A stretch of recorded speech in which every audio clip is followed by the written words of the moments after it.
Good evening, everyone. Americans getting mixed messages tonight at a time we can ill afford it. COVID cases are exploding, doubling every few days in some communities in this country. Now, with calls at the state level growing louder and more insistent for Americans to isolate, President Trump, focused on boosting the economy, is talking about ways to get back to business soon, putting him on a potential collision course with public health experts who say this is no time to lower our guard. Our team is in place and leading our coverage. Miguel Almaguer with a reality check of where we are tonight. With nearly half of the nation's population under orders to stay at home, tonight a skyrocketing number of Americans are testing positive for the coronavirus as states struggle to contain the deadly outbreak. In New York, the number of confirmed cases statewide is doubling every 3 days. Tens of thousands are sick. We're not slowing it, and it is accelerating on its own. We're now looking at a bullet train because the numbers are going up that quickly. With infections spreading fast, in part because of high density and commonly used surfaces, the governor says he needs ventilators for new makeshift hospitals like the Javits Convention Center. In neighboring New Jersey, a ventilator is keeping Jack Allard alive. He's just a good boy. Jack's parents, Jenny and Andy, say the recent college grad fell ill 10 days ago. Now in critical condition, the young athlete is fighting to make it to his 26th birthday next week. He's in a coma, and the nurse was nice enough to bring an iPad and show us what he looks like, but, we're not talking. Across the nation in Los Angeles County, 80% of coronavirus cases are adults 18 to 65 years old. And today, the city reported the first death in a patient under 18. But those most in danger of turning critically ill remain the elderly. Word this afternoon, 81-year-old legendary playwright Terrence McNally died from complications of the virus. Today, the president said he wants to get Americans back to work and businesses open by next month. I would love to have the country opened up and just raring to go by Easter. With the virus spreading fast, many governors are threatening fines, even jail times for ignoring orders to stay away from crowds. But there is no national mandate, and some leaders are choosing to stay open for business. Many governors today around the country have put in place shelter in place. I am not going there. In addition to Rhode Island, states like Florida and Texas have no statewide regulations to keep residents home, leading some to worry they could become the next epicenter for the virus. Our Sam Brock is in Houston. All of the biggest cities in Texas, including this one, have issued stay-at-home orders, but not in rural areas where some residents tell me not enough is being done to keep them safe. As the global crisis also continues to unfold, a symbol of world unity, the Olympic Games, has now officially been postponed in Tokyo. Swimmer Katie Ledecky was a gold medal favorite. We know that this is the right call, and we can have a little bit of time to take a step back. Tonight, a worldwide crisis hitting home as fear and uncertainty spread across our country. In a White House briefing that just wrapped up, there is growing concerns about New Yorkers who have left that area and perhaps gone to other states. We are told that 60% of the nation's coronavirus cases come from the New York area. Anyone that's left that area needs to self-isolate for 14 days. It comes as the number of cases explodes in states like here in California. Lester. Yeah, a very telling warning. Miguel, thank you. Now to the battle within the battle, and that's about how we protect those trying to help us. Yet some hospitals tonight are still rationing personal equipment, the protective equipment, and pleading for more from their states, the federal government, even corporations. Here's Tom Costello. In ERs and ICUs tonight, a pitched battle to keep patients alive, but with doctors and nurses still running critically low on protective masks, face shields, and gowns. At Leominster Hospital in Massachusetts, doctors use paper bags to store and reuse their masks as they go from patient to patient. We are there to be at the bedside, and we will be at the bedside no matter what. So you don't think about sort of your supplies or rationing. And if you need to be at the bedside, you're going to be at the bedside. Some healthcare workers are already sick, like San Diego nurse Megan Usich, homesick and waiting for test results, afraid of infecting others. We're feeling sick, we're trying to get testing, and either we're not getting the testing or the testing is taking 5, 6, 7 days to get back. Experts continue to warn hospitals could eventually need hundreds of thousands of additional ventilators.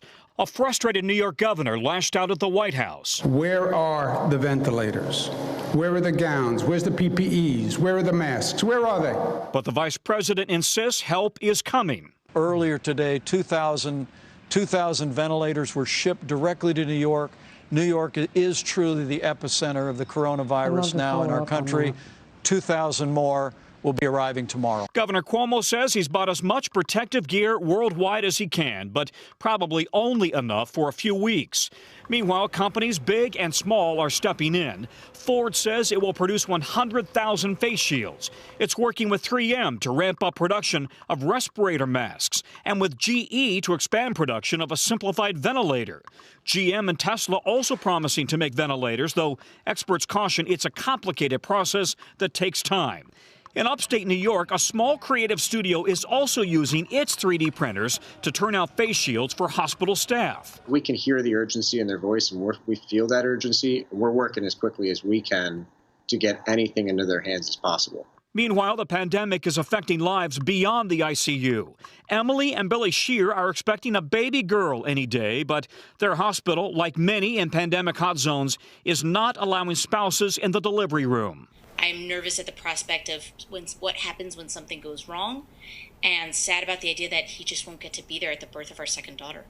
Also tonight, the FDA has approved a self-administered kit for people to use at a test site, swabbing their own nose, then submitting that sample for COVID-19 lab work, though it may take some time to roll out. Lester? All right, Tom Costello, thank you. With the Senate close to a deal on that huge relief package, including checks for Americans, stocks soared today. Peter Alexander now with more on President Trump's goal of reopening the U.S. for business despite guidance from many health officials. President Trump tonight explaining why he hopes to have the U.S., in his words, opened up on Easter, just 19 days away. Easter's a very special day for me. And I see it's sort of in that timeline that I'm thinking about. I think Easter Sunday, and you'll have packed churches all over our country. I think it would be a beautiful time. But that proposed timeline goes against what his top health advisor told NBC News just days ago about how long the pandemic will last. I cannot see that all of a sudden next week or 2 weeks from now it's going to be over. I don't think there's a chance of that. The president arguing the White House's social distancing guidelines could be eased to allow Americans back on the job. We can socially distance ourselves and go to work, and you'll have to work a little bit harder.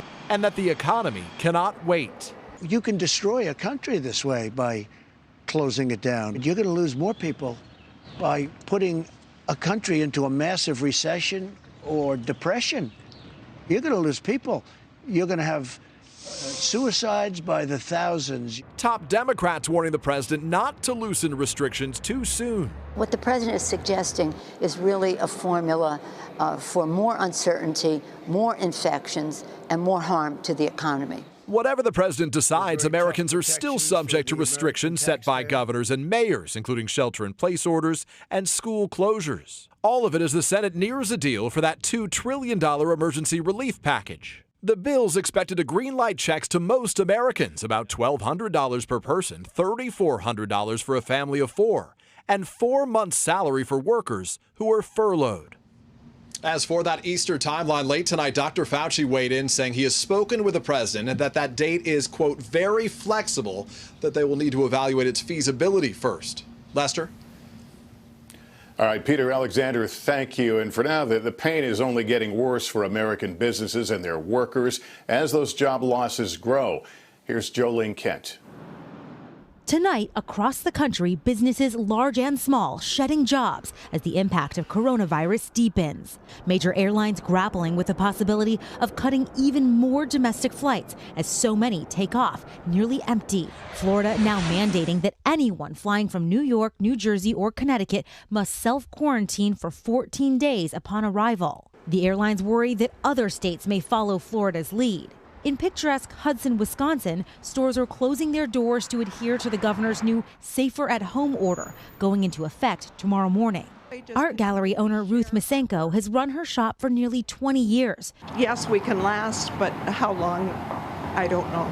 Throughout the country, restaurant reservations have plummeted to near zero as millions stay in. It's been really frustrating, honestly. Andrew Volk was forced to close the Portland Hunt and Alpine Club restaurant he owns with his wife, furloughing all but one employee. There's frustration as to not having control over something that we've worked very hard to build. And there's sadness for our staff in not being able to provide them answers. All this pain coast to coast is adding up. Jobless claims are surging, crashing some state unemployment websites, with the unemployment rate expected to hit 9% by the end of the year. On Thursday, we'll find out how many people filed for unemployment claims, and that number is expected to be in the millions. In the meantime, businesses say even after this pandemic is over, they expect it'll take at least 6 months to recover. Lester. Boy, this virus hitting us in so many ways. All right, Jolene Kent, thank you.